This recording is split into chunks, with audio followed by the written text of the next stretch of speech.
네, 오늘 부활주일 우리에게 주시는 하나님의 말씀을 보겠습니다. 하나님의 말씀 사도행전 17장입니다. 사도행전 17장.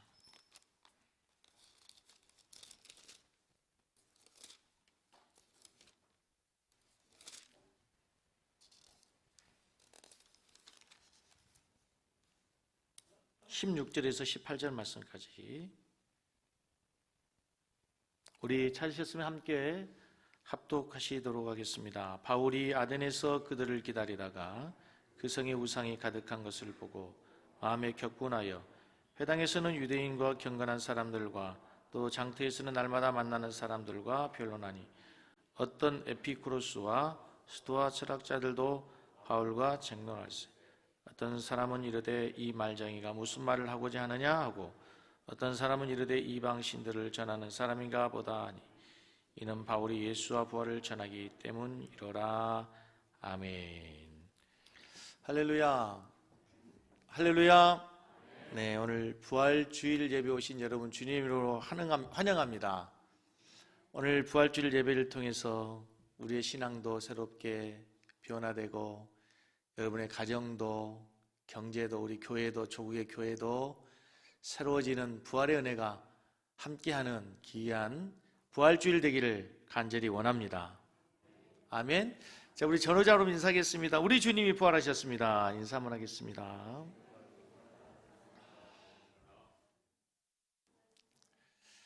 우리 기독교는 부활의 종교입니다. 예수 그리스도의 십자가의 죽으심과 부활은 기독교의 핵심 진리입니다. 기독교의 가장 중요한 두 개의 기둥이 바로 십자가와 부활입니다. 유대인들은 예수님의 가르침이 거짓이라고 생각했습니다. 그리고 예수님의 주장이, 특별히 자신이 하나님의 아들이라고 하는 그 사실이 그들이 믿는 여호와 하나님의 신성을 모독하다 생각했습니다. 그래서 예수를 십자가에 못 박아 죽여버렸습니다. 하지만 하나님께서 예수님을 다시 죽음에서 살리심으로 말미암아 예수님의 가르침이 참이고 예수님의 주장인 하나님의 아들이 참이라고 하는 것을 하나님이 인정해 주신 것입니다. 그래서 예수 그리스도는 이제 하나님의 아들로 하나님께 인정을 받고 예수 그리스도의 부활로 말미암아 우리에게 하나님의 아들뿐만 아니라 구주가 되시게 된다는 사실을 믿으시기 바랍니다. 뿐만 아니라 예수님이 부활하심으로 말미암아 우리가 이 땅에서 이제 육신을 입고 살아가지만 언젠가 우리도 부활의 첫 열매이신 예수님처럼 첫 열매가 있으면 나중 열매가 있는 것처럼 부활의 첫 열매이신 예수님 따라 우리도 부활의 소망을 가지게 될 수 있는 근거가 주어지게 되는 것입니다. 예수님이 부활하셨습니다. 이 부활절이야말로 우리 기독교가 가지는 최고의 축제요, 우리 그리스도인들이 가장 기뻐해야 될 가장 위대한 진리인 것입니다. 기독교를 흉내내려고 하는 시도들이 많이 있습니다. 특별히 우리 전통 종교인 불교에서 이제 기독교가 단시간에 100년 내에 한국 전 국민들에게 복음화되는 것을 보면서 불교도 이제 좀 더 포교 활동을 활발하기 위해서 기독교를 모방하기 시작했습니다. 그래서 깊은 산속에 있던 기독교가 이제 점차적으로 도심 속으로 들어오기 시작했습니다. 그래서 어느 도시에 가서 보면 빌딩 내에도 사찰이 생겨졌습니다. 우리 기독교가 찬송을 부르니까 저들도 연불 대신 찬불가를 만들었습니다. 우리 기독교가 어린 아이들에게 복음을 전하기 위해서 성경을 학교를 하니까 그들도 불경 학교를 했습니다. 교회에서 어린이집을 통해서 아이들에게 복음을 전하니까 이제 불교에서도 불교 유치원을 하기 시작하고 모방하기 시작했습니다. 우리가 주일마다 모여서 예배하니까 저들도 주일마다 정기 예불 집회를 갖기도 합니다. 우리가 신방을 하고 구역을 조직하니까 그들도 우리를 흉내내기 시작했습니다. 하지만 불교가 절대로 결코 흉내낼 수 없는 한 가지 놀라운 사실, 진리가 있습니다. 바로 부활입니다. 예수 그리스도는 십자가에서 죽으시고 부활했지만 석가모니는 죽고 끝나버렸습니다. 그게 기독교와 불교의 가장 커다란 차이인 것입니다. 이 세상에 어떤 사람도 어떤 종교도 흉내낼 수 없는 것이 바로 예수님의 부활입니다. 특별히 오늘 부활절을 맞이하면서 한국 기독교는 부활절과 대단히 연관이 깊고 부활절을 잊을 수 없는 기독교의 역사에 아주 중요한 순간이 바로 부활절입니다. 1885년 4월 5일 부활주일 아침, 부활주일 아침에 부활의 복음의 소식을 들고 언더우드 선교사와 아펜젤러 두 선교사가 제물포항에 처음 도착했습니다. 부활주일 아침에 부활의 복음의 기쁨 소식을 들고 두 선교사가 제물포항에 도착함으로 인해서 한국 기독교는 이제 비약적인 발전을 시작하게 됩니다. 뿐만 아니고 한국 기독교는 부활절이 되면은 각 교회들이 연합하고 지역이 연합해서 부활절 연합회를 드리게 되었습니다. 각 지역마다 가장 커다란 장소에 모여서 모든 성도들이 함께 모여서 찬송하고 예배하고 부활의 주님을 경배했던 것입니다. 그러나 안타까운 것은 작년과 올해는 코로나로 인해서 모든 행사가 취소되고 말았습니다. 그러나 우리가 중요한 것은 이 부활주의를 맞이하면서 다시 한번 우리가 부활절을 왜 맞이하게 되는지, 부활의 의미가 무엇인지, 부활의 신앙이 어떠해야 되는지를 오늘 본문을 통해서 우리가 다시 한번 확인하고 여러분의 신앙이 부활 신앙이 되기를 주님의 이름으로 간절히 축복합니다. 특별히 기독교인들 가운데 부활절을 대하는 태도가 세 가지가 있습니다. 첫째, 어제의 사건으로 기념하는 사람들입니다. 부활절이 있었대, 예수님이 부활하셨대, 그저 과거의 사건입니다. 오늘 나의 삶과는 아무런 상관이 없습니다. 어제의 주님의 부활이 오늘 나의 삶에 아무런 영향을 미치지 못하는 것, 그 부활에 무슨 의미가 있습니까? 하나의 과거의 사건으로, 역사적인 사건으로 그냥 끝나버리고 마는 것입니다. 두 번째, 내일의 사건으로 소망하는 사람들입니다. 예수님이 부활하셨대, 그리고 장차 우리도 부활할 것이래, 우리도 장차 죽음 후에 언젠가는 부활할 거래. 하지만 오늘 나의 삶과는 직접적인 아무런 연관을 맺지 못합니다. 내일 주님의 부활을 믿긴 하지만 오늘 나의 삶에 아무런 영향이 미쳐지지 못합니다.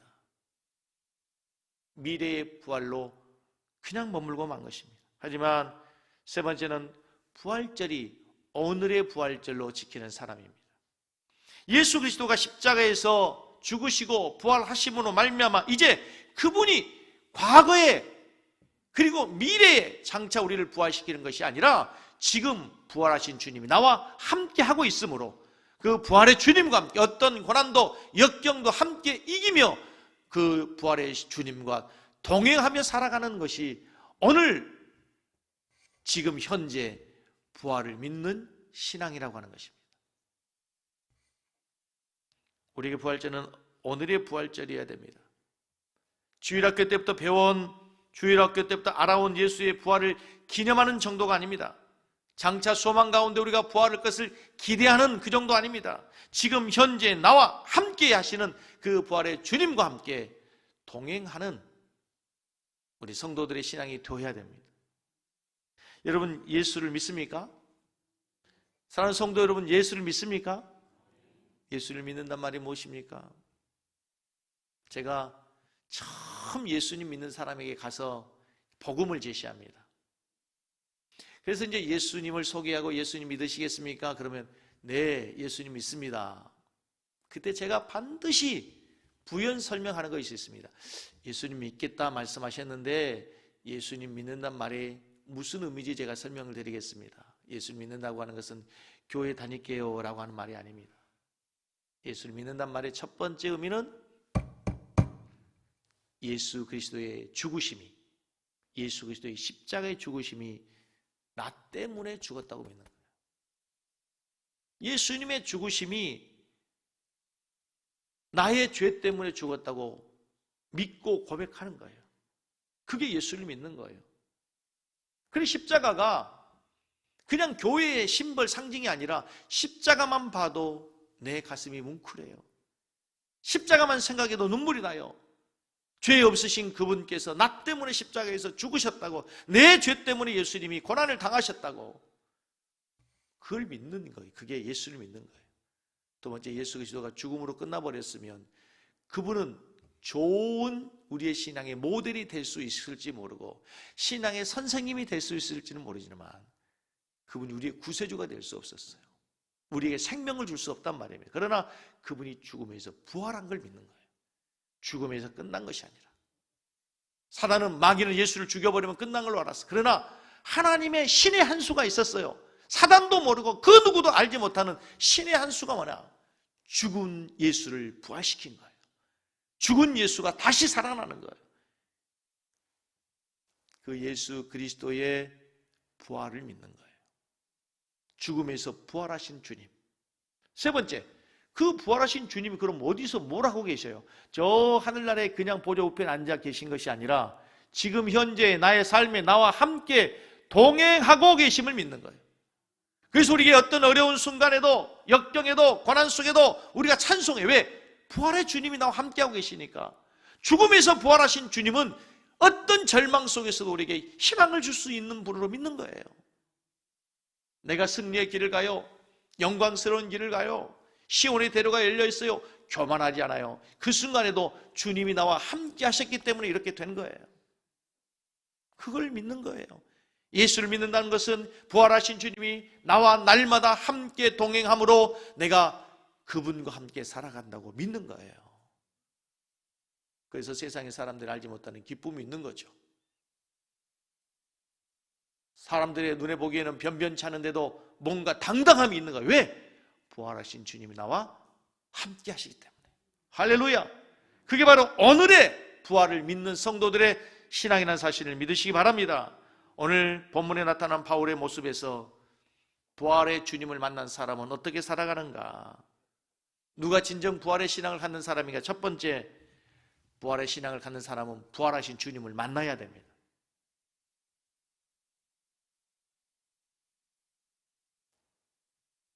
사도행전 17장 16절에 보면 바울이 아덴에서 저희를 기다리다가 이렇게 됐습니다. 바울이 지금 아덴은 아테네예요. 아테네에서 누군가를 기다리고 있어요. 그런데 오늘 이 본문을 사도행전 17장을 앞에 전후 문맥을 따지면 이런 내용이에요. 바울이 2차 전도 여행 중에 베레아에서 선교하고 있었어요. 그런데 옆에 있는 데살로니가 지역에 있는 유대인들이 바울을 죽이기 위해서 와요. 그래서 바울을 죽이고자 하는 사람들의 그 관계 계략에 넘어가지 않기 위해서 몇몇 믿음의 형제들의 인도를 받아서 고린도에서 아테네 지역으로 피신을 왔어요. 아테네 지역으로 옮겨온 거예요. 그리고 나서 그 아테네에서 누구를 기다린가 하면 실라와 디모데를 기다리고 있는 거예요. 다시 말하면 지금 이 본문의 말씀은 무슨 말이냐면 사도 바울이 지금 선교 여행 중에 있어요. 복음을 전하는 중에 있어요. 박해를 무릅쓰고 죽음의 위협 속에서 바울을 죽이려는 수많은 사람들의 그 공격 속에서도 생명을 걸고 복음을 전하고 있어요. 그런데 여러분이 알고 계신 것처럼 사도 바울은 원래 복음을 전하는 자가 아니었어요. 복음을 전하는 사람들을 핍박하고 기독교인들을 잡아다가 옥에 가두고 교회를 잔멸하려고 하는 사람이었어요. 교회를 잔멸할세. 교회를 잔멸한다는 뭐예요? 씨를 말린다는 거예요. 교회를 핍박하고 공격하는데 제일 앞장섰던 사람이에요. 심지어는 외국에까지 원정 가서 기독교인들을 잡아서 옥에 가두려고 했던 사람이에요. 복음을 전하는 스데반이 돌에 맞아 죽을 때 가장 앞장서서 돌을 던지면서 스데반을 죽였던 사람이에요. 그랬던 그가, 핍박자였던 그가, 고위 교회를 공격했던 그가 어떻게 이렇게 변할 수 있었어요? 그것은 사도행전 9장에 부활하신 주님을 만났기 때문에 그래요. 사도행전 9장 3절을 다 같이 한번 읽겠습니다. 사도행전 9장 호련히 하늘로서 빛이 저를 둘러 비추는지라.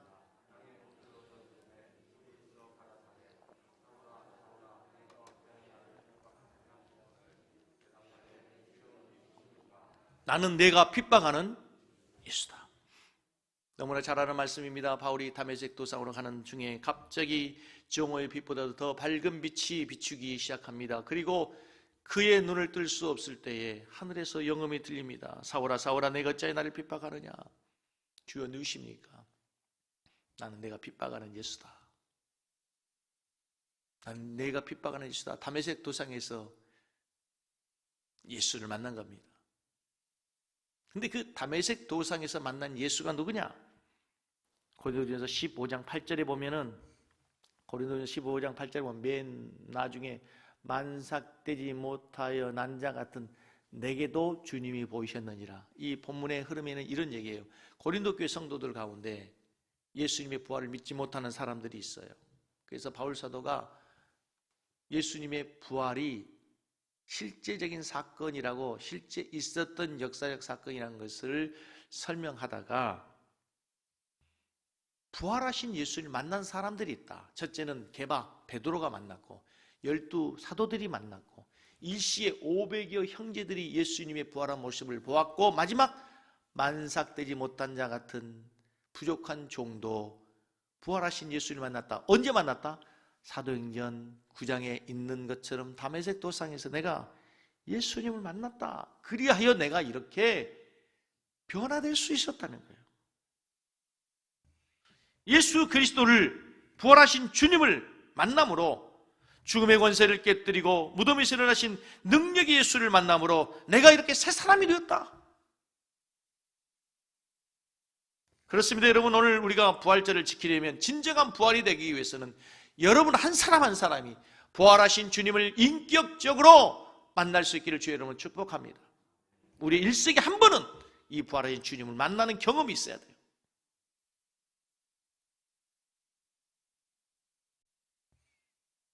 두 번째, 부활하신 주님을 만난 사람은 변화를 체험하게 됩니다. 사도행전 17장 16절에 보면 온 성에 우상이 가득한 것을 보고 마음에 뭐 했어요? 격분했어요. 아테네에서 바울이 그들을 기다리다가, 실라와 디모데를 기다리다가 보니까 그 성에 뭐가 가득했어요? 우상 숭배가 가득한 거예요. 여러분 아시는 것처럼 아테네는 고대 그리스 문명의 본산지입니다.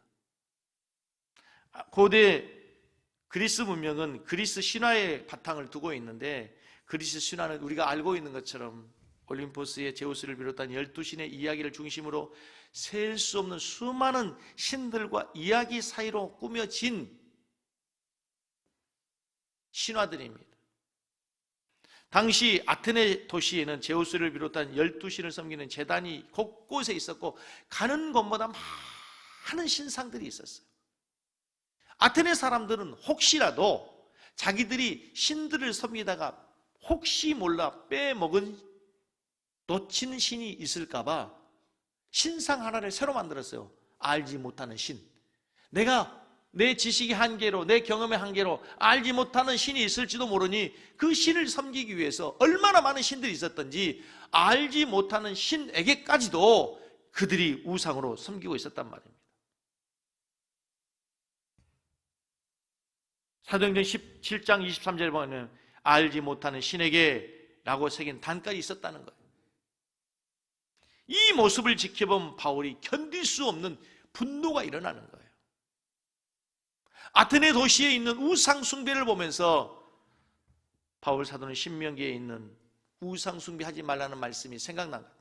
너를 위하여 새긴 우상을 만들지 말고 또 위로 하늘에 있는 것이나 아래로 땅에 있는 것이나 땅 아래 물속에 있는 것에 아무 형상이든지 만들지 말며 그것들에게 절하지 말며 그것들을 섬기지 말라. 나 여호와 하나님은 질투하는 하나님이다. 하늘에 있는 것이나 땅 아래, 땅 위에 있는 그 어떤 것도 형상을 만들지 말라는 그 하나님의 말씀이 기억되는 순간에 그 우상 숭배를 보면서 분노가 일어난 거죠. 부활하신 주님을 만난 사람에게 나타나는 놀라운 변화가 무엇입니까? 나도 모르게 코드가 바뀌어요. 어떻게 바뀝니까? 세상의 코드에서 하나님 코드로, 인간 중심에서 하나님 코드로, 육적인 생각의 코드에서 영적인 생각의 코드로, 이 세상의 코드에서 저 세상의 코드로 바뀌어지는 거예요. 이게 바뀌어져야 돼요. 그게 내 생각으로 되는 게 아니에요. 결심으로 되는 게 아니에요. 부활하신 주님이 내 안에 오시면, 부활하신 주님을 만나면 나도 모르게 그렇게 바뀌어지게 돼 있어요. 그래서 부활하신 주님을 만나게 되면 하나님께서 좋아하는 것을 나도 좋아하게 되고, 하나님이 싫어하는 것을 나도 싫어하게 돼요. 하나님 마음이 내 마음이 맞춰지려고 해요. 그래서 하나님 마음과 내 마음이 하나 되려고 한단 말입니다. 그 하나 되려고 하는 내 마음을 방해하는 내 죄악을 보면서 안타까워하면서 사도 바울은 오라 나는 비참한 사람이로다, 오라 나는 공고한 사람이로다 탄식하게 되는 거예요. 하나님의 뜻대로 살고 싶은데 하나님의 뜻대로 살 수 없으니까. 부활이라고 하는 불의 명작을 남긴 러시아의 문호 톨스토이는 자신이 어떻게 새 사람이 됐는가를 이렇게 고백했어요. 예수님의 말씀을 들은 뒤 제 삶의 변화가 일어났습니다. 이전에 제가 바라던 것을 바라지 않게 되었으며 제가 결코 바라지 않던 것을 바라게 되었습니다. 이전에 저의 눈에 악으로 보였던 것이 선으로 보여졌으며 선으로 보였던 것이 악으로 보여졌습니다. 이게 부활하신 주님을 만난 사람들의 변화된 삶이에요. 오늘 다른 날과 달리 제가 하얀색 가운을 입고 강대상 앞에 세례를 베풀 수 있도록 준비가 되어 있어요. 오늘 세례식을 베풀게 됩니다. 세례가 뭡니까? 그냥 이렇게 물 뿌리고 마는 것이 아닙니다. 세례식은 예수 그리스도와의 연합입니다. 예수가 죽을 때 내가 죽어요. 내 옛 자아가 죽습니다. 예수가 다시 살아날 때에 내 안에 새로운 영적 생명이 살아나는 거예요. 나의 육신적인 삶이 죽고 영적인 삶이 새롭게 살아나는 것, 그리고 내가 예수 그리스도를 나의 구주로 고백합니다라고 공적으로 모든 성도들 앞에서 시인하는 게 세례입니다. 예전에 죄악된 삶, 예전에 좋아했던 나의 삶, 예전에 좋아했던 친구, 예전에 좋았던 취미를 버리고 이제 그 죄악된 삶을 버리고 죄를 멀리하고 이제 새로운 하나님의 뜻을 기뻐하고 하나님께서 기뻐하시는 일을 우리가 향해 달려가는 삶이 바로 세례를 받은 사람들의 삶으로 변화된다는 것을 믿으시기 바랍니다. 세례받기 전엔 교회가 그렇게 싫고 교회 생각하면 교회 말하면 그렇게 공격하던 사람들이 교회가 좋아지고 교회를 가고 싶고 교회가 사랑스러워집니다. 바울이 부활하신 주님을 만나기 전 교회를 공격하는 자였어요. 교회를 핍박하는 자였어요. 교회를 잔멸할세 이렇게 됐어요. 성경은 얼마나 교회를 대해서 공격하고 악한 감정을 품었으면 교회를 잔멸할세 이렇게 됐단 말이에요. 그랬던 그가 이제 부활하신 주님을 만나면서 교회를 사랑하기 시작합니다. 가는 곳마다 그가 부동산을 땅을 남기는 게 아니라 뭘 남깁니까? 교회를 남깁니다. 바울이 지나가는 곳마다 빌립보 교회가 세워집니다. 에베소 교회가 세워집니다. 고린도 교회가 세워집니다. 데살로니가 교회가 세워집니다. 가는 곳마다 바울은 교회를 세웁니다. 그리고 고린도서 1장 24절에 이렇게 고백합니다. 우리의 고백이 되기를 원합니다. 다 같이 고백하겠습니다. 나는 이제 너희를 위하여 받는 괴로움을 기뻐하고 그리스도의 남은 고난을 그의 몸된 교회를 위하여 내 육체에 채우노라. 교회를 핍박하는 자가, 교회를 잔멸하던 자가 이제는 교회를 위해서, 그의 몸된 교회를 위해서 그리스도의 남은 고난을 내 육체에 채우겠다. 놀라운 변화 아닙니까? 놀라운 변화 아닙니까? 제가 처음 예수를 만나고 저에게 나타난 놀라운 가장 큰 변화 중에 하나는 저는 참 친구를 좋아했습니다. 친구들이 많았어요. 지금도 참 목회하면서도 친구가 많습니다. 목사들 중에 참 친구들이 많아요. 교제하는 사람들이 많습니다.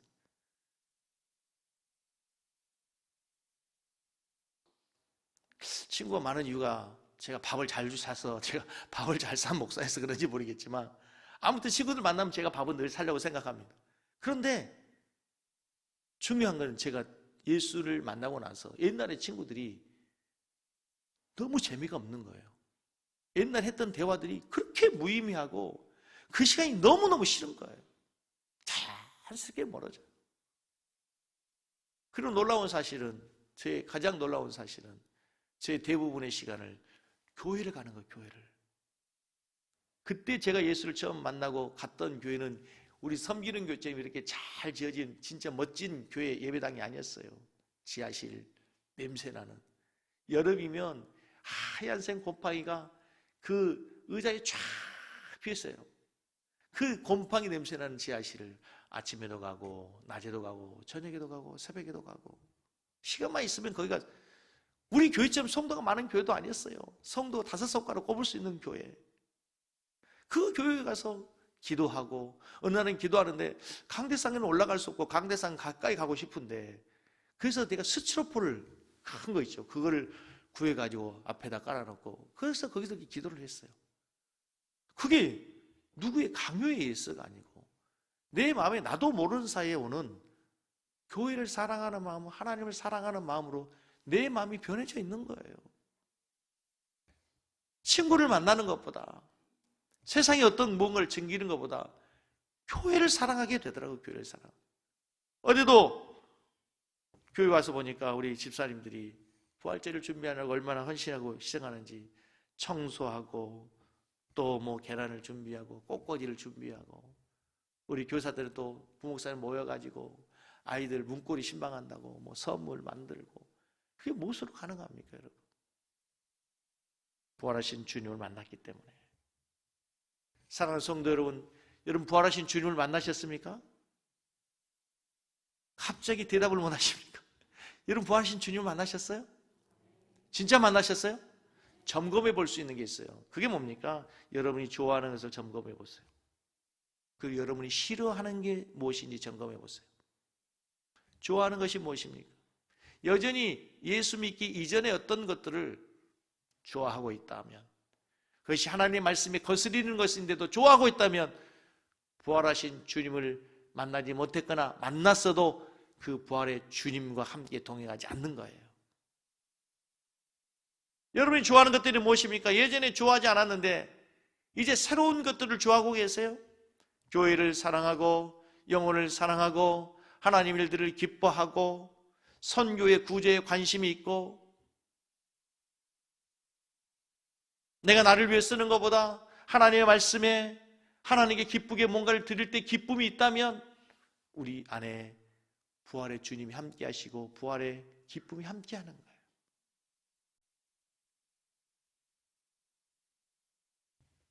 부활주일에 우리 성도님이 더 성숙한 그리스도의 변화되어서 주님을 닮아가고 주님의 뜻이 여러분의 뜻이 되고 하나님의 뜻이 여러분의 비전이 되고 하나님의 말씀이 여러분의 인격이 될 수 있기를 주의 이름으로 축복합니다.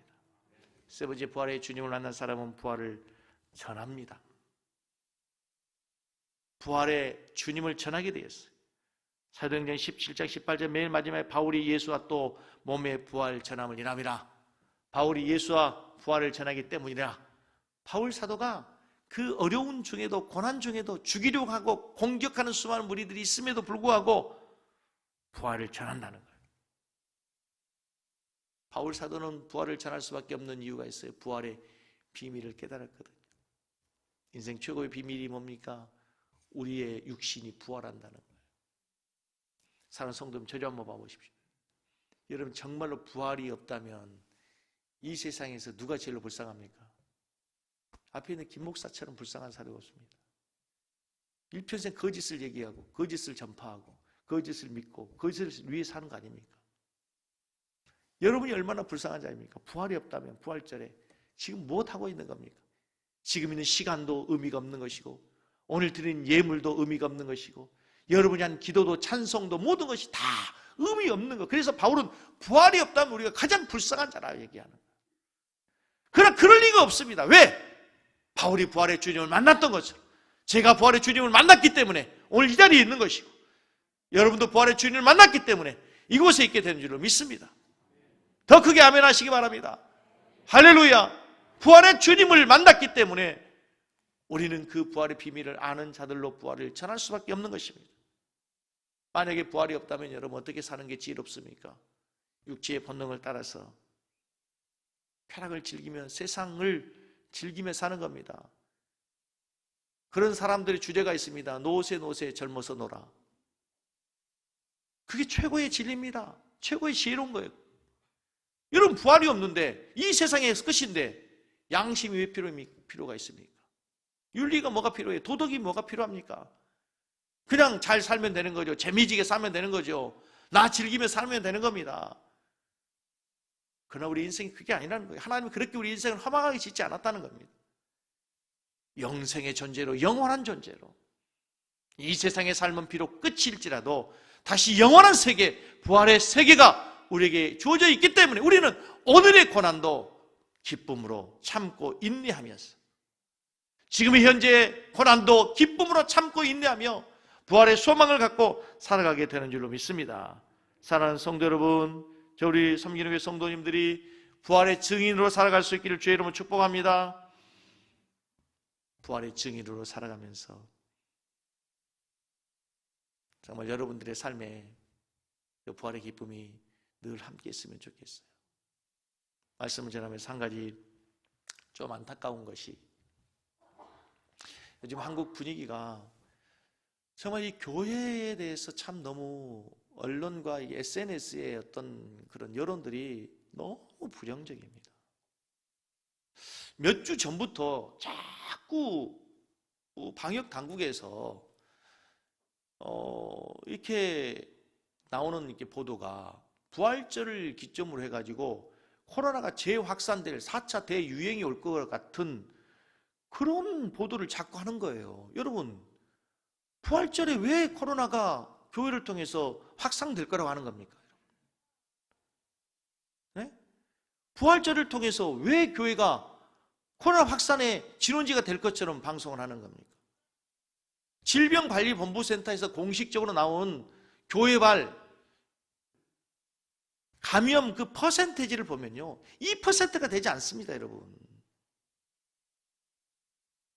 별로 이렇게 자주 해서 하도 그래서 그랬지, 지금은 요즘에는 교회들이 얼마나 방역수칙을 잘 지킵니까?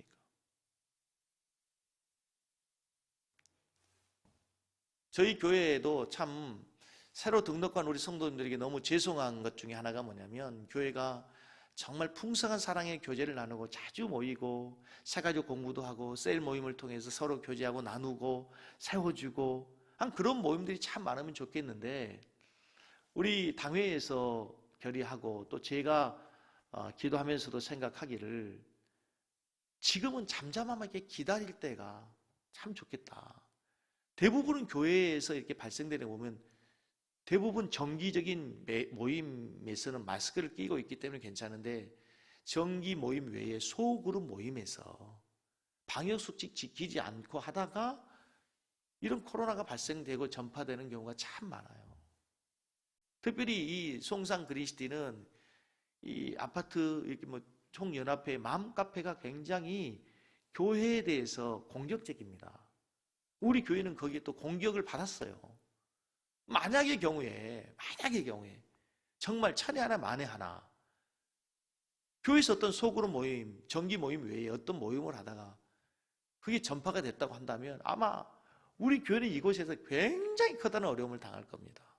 무서워서가 아니라 조심해서 나쁠 건 없어서, 지금은 여러 가지 많은 것들이 다 참 불편하고 너무 아쉽고 하지만 조심하자.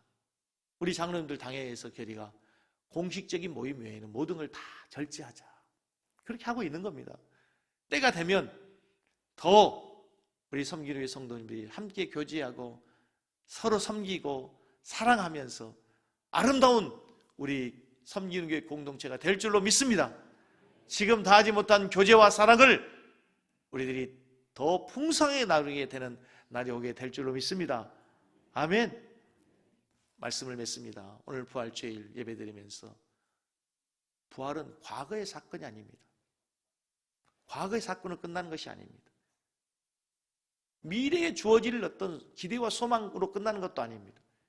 부활하신 주님이 나와 함께하고 그 부활하신 주님과 내가 매일 동행하며 살아가는 것, 그게 부활을 보내는 성도들의 삶인 것입니다.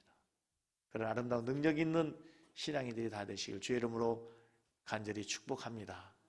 저희 잠깐 기도하겠습니다. 하나님 감사합니다. 오늘 부활주일 예배드리면서 주신 말씀대로 우리 성도들 정말 현재 부활의 신앙을 갖고 살아갈 수 있도록 우리 하나님 축복하여 주시옵소서.